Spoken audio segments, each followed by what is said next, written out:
Mr. Lazarus, I know you love the Affordable Care Act, but isn't it our right not to fund that which we believe should not be funded? Well, I think it's quite clear that Congress has the power.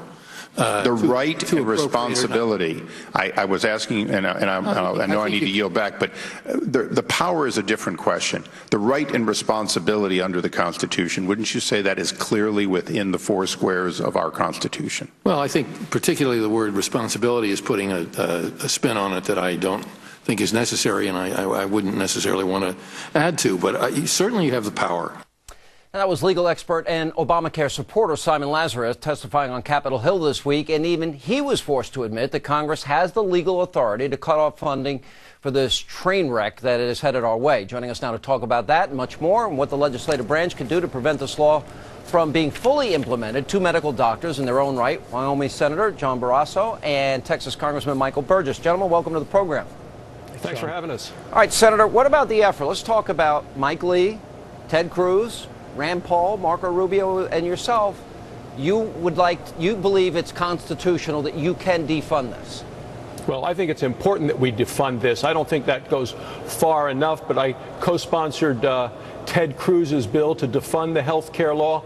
But remember, Sean, there are 20 taxes that are increased as part of this law, and 16 of them are already being collected. So we have to rip this thing out by the roots, and that goes with not just defunding it, but also repealing all of the other parts of the law as well. Congressman, your thoughts?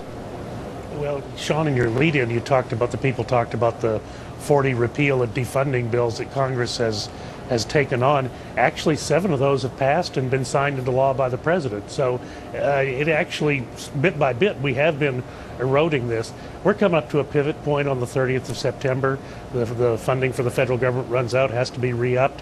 The next day, the open enrollment period occurs in the exchanges. I would submit to you this is not going to be working by October 1st.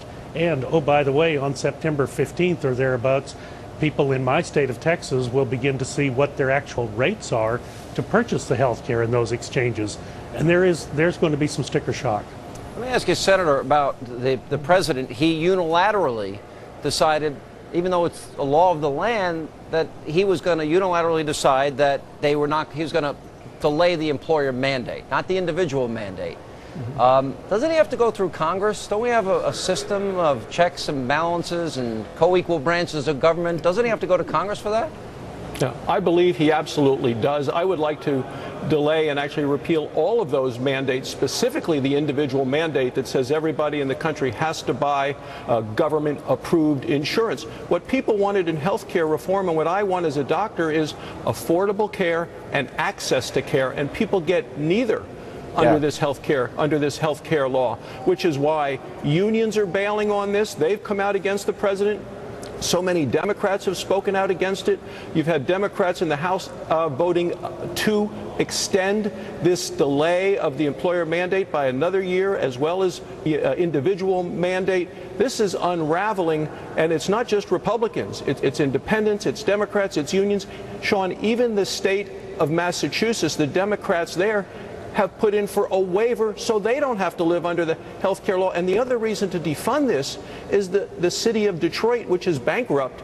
They want to fund some of their bailout by dumping people onto Obamacare and the funding stream. Congressman, there are some of your colleagues that seem timid. They think maybe this is the wrong strategy. I had a debate earlier this week with Karl Rove, and he thinks it's the worst law that was passed in our time.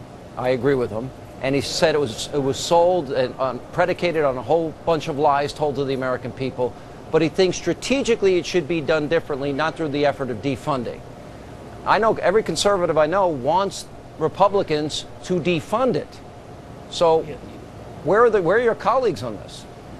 Well, it may literally be the only tool in the toolbox to try to keep the train wreck from happening.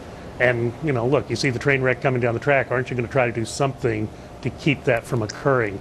The law was never popular. It's never enjoyed a popular support.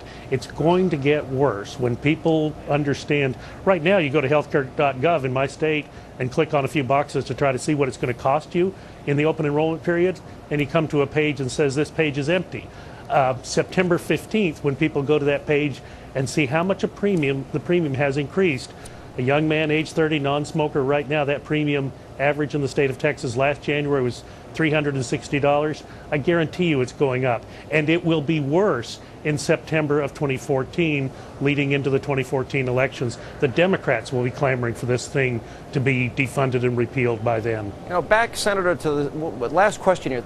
The president's delay of the employer mandate, it's going to cost us $12 billion. Now, maybe in a world of trillion-dollar deficits, that doesn't sound like a lot of money. That's a lot of money where I come from.